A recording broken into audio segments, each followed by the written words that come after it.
Hello, my name is Olurotimi Osha. Today is July the 21st, 2026.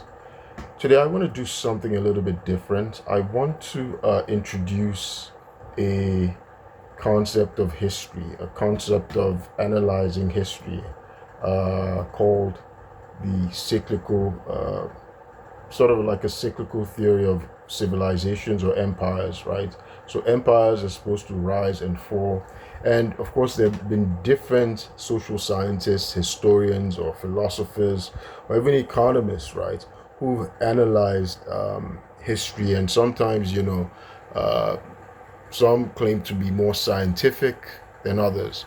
I once did a video, my earlier videos, I described communism and Marxism, right? And so Marxism, of course, that's from the theory of Karl Marx, right? Karl Marx, the proponent of the father of what's called Marxism, right?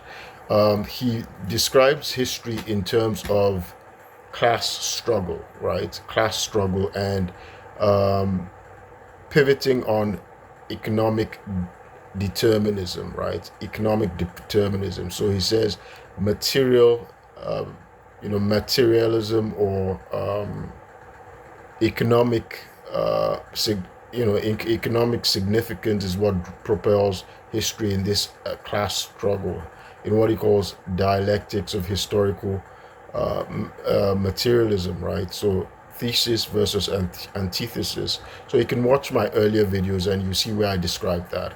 So prior to Karl Marx, there was somebody else called Ibn Khaldun. I think I was first introduced to Ibn Khaldun's theories in when I did history in Nigeria, and uh, Ibn Khaldun was a 14th century Arab scholar, right, who looked at history in terms of in cycles, that empires rise and fall, and there's this cycle, there's this cycle to every civilization, major civilization, and it goes in stages, right? So in this video I'm just going to describe the four stages, the four general stages that Ibn Khaldun um, delineates, right? And typically you're able to place many empires, right, into this his four stages, right, of empire, of rise and fall, right. People have tried to analyze the United States in terms of Ibn Khaldun's cyclical stages of empire as well and civilization. I want to keep this video short, so I'm going to do other videos because this is it's a lot of ideas to unpack. So uh, fortunately, a friend of mine who watches my videos, has advised that I shouldn't pack too many complex theories in one video, right? And I should break them up in pieces so people can digest them, you know, easily, right? They can digest them, in a more easily, right? So Ibn Khaldun, 14th century historian, right? He was born in Tunis, which is in present day Tunisia, and so he delineates empires in four general stages, right? So there's the Genesis, right, the beginning of the empire. Then, roughly after Genesis, we can say there is expansion, right? The expansion, and then after expansion, then there's prosperity, a period of prosperity, and then the final stage is decline. So I'm going to try and describe each one roughly, and later on, we'll see how we can apply it to the United States and see where America is. So Genesis is the beginning of the empire. So he's saying that that's Ibn Khaldun, right? He describes that a nomadic group of people, right, who are driven by discipline, right, hardship, right, there hardship, and a social cohesion, right? Social cohesion. He calls that social cohesion. I think it's got an Arab name, asabiya, right? Social cohesion, very important. They have a shared purpose, and importantly, they have a charismatic leader, right? So they have a common purpose, and they're driven. They are driven by, again, discipline, hardship. They have this hunger. They have a shared purpose, and they have social cohesion, and then they overthrow a sedentary state, a dynasty which they find, which is now in its own decline, right? And they overthrow this, they displace a sedentary dynasty or sedentary empire, right? That's now weak. It's in its decline. It's living in the lap of luxury and some kind of degenerate state. And so this new group, this nomadic group that's hungry, that has social cohesion, they displace a previous dynasty. And after that, they enter into the period of expansion, right? Expansion, and that's where you see that they start to that charismatic empire, right, starts to consolidate power, right? He consolidates power. He starts to eliminate his rivals, right? He eliminates his rivals, and he centralizes power. He centralizes power, eliminates his rivals, and then there's a period of military conquest, right? Military conquest and expansion, and also there's now a focus of the states on being more administratively efficient, right? In or better bureaucratic mechanisms to collect taxes, because it's expanding its military to consolidate power, right? And its conquest, to execute its conquest and its expansionism. And so collection of taxes, and then it starts to focus on the arts and culture, right? And so that's a period of expansion.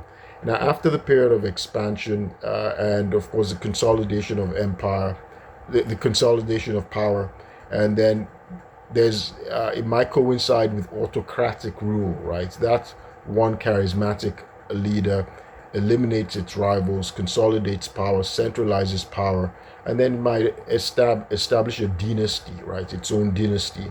And then they go into the third phase. That's a period of prosperity, right? In the period of prosperity, they're now living in the lap of luxury. They're now prosperous, right? They now move into a period of rapid urbanization, right? They're now townspeople. They're more urban. There's a flourishing of education. There's a new culture, their cultural achievements, and then there's now that focus on leisure, right? They start to focus on leisure in this period of prosperity, and so it coincides with a golden age of prosperity, right? There's this golden age of prosperity, and because the state is now prosperous, it focuses on leisure, entertainment, and then gradually complacency sets in, and there's this air of invincibility, right? Amongst the ruler feels invincible, right? And so do the ruled, right? They feel they're invincible, so that arrogance sets in. If you watch any of my videos on Sundays where I discuss scripture, there's a saying in the Bible: pride goes before a fall. So that period of pride coincides with the period of prosperity and the golden age of prosperity of this in this stage, right? So the nation is very, it's very prideful, it's very arrogant, not just the leader, but also the ruled. And the leader now surrounds itself with flatterers, right? It surrounds itself with flatterers, and at some point, waste sets in, right? There's waste, and that social cohesion that was there starts to break up, right? And there's some form of fragmentation that goes on, right? The social cohesion is no longer there because they're so driven by luxury, right? They're now inundated by luxury and leisure and entertainment. They love leisure, entertainment, and they're content. So they're complacent, they're content. They lose that rugged edge that drove them in the early stage of Genesis, right? They lose that rugged edge. And their pride, their feeling of being invincible, that we're just the greatest nation in the world, that now eventually sets the stage. It lays the seed for the final stage of decline, right? Decline is the fourth stage, and there's waste. There's a lot of waste. Resources are just drained, right? Because they think their resources are infinite. Resources are drained and wasted, and there's gradual disintegration, and then the military actually becomes weak because there's so much corruption now amongst the military. There's fragmentation, political fragmentation. The social cohesion is no longer there. Ibn Khaldun called the social cohesion asabiya, right? Asabiya, but it no longer exists, right? Because there's so much rivalry, the rivalry that had been eliminated in the period of expansion, right, when the charismatic leader was consolidating power. The rivalry comes up again because the leader is now weak, right? He just loves luxury, entertainment, and waste, and he's surrounded by sycophants and flatterers. And so the ruling class, the elites, they just love luxury, and so they are now vulnerable to outsiders, and they go through that period again, and somebody else might now come and conquer them. So those are the four general stages that Ibn Khaldun describes in the stages, the life cycle of an empire, right, or a civilization. So it starts with Genesis, right? Genesis, expansion, prosperity, and decline. Genesis, a nomadic group that's driven by a common purpose, a shared purpose, social cohesion, right? That's driven by hardship, right? They're very hard, they're hungry, they're rugged, they're driven by discipline, they're very disciplined, right? And there's a charismatic leader. They overthrow a sedentary empire, right? That's now degenerate. And then they go into the second stage, expansion. And expansion, that's where the charismatic leader centralizes power, consolidates power, eliminates his rivals, right, and centralizes power, expands the military, right, expands military power, then develops a huge complex bureaucracy, right, for administrative efficiency and taxation, because it needs to be able to fund the military. So that period of expansion is there.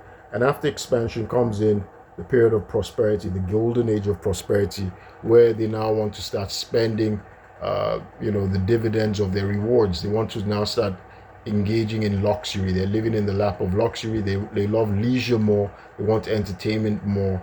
And that notion of being invincible sets in.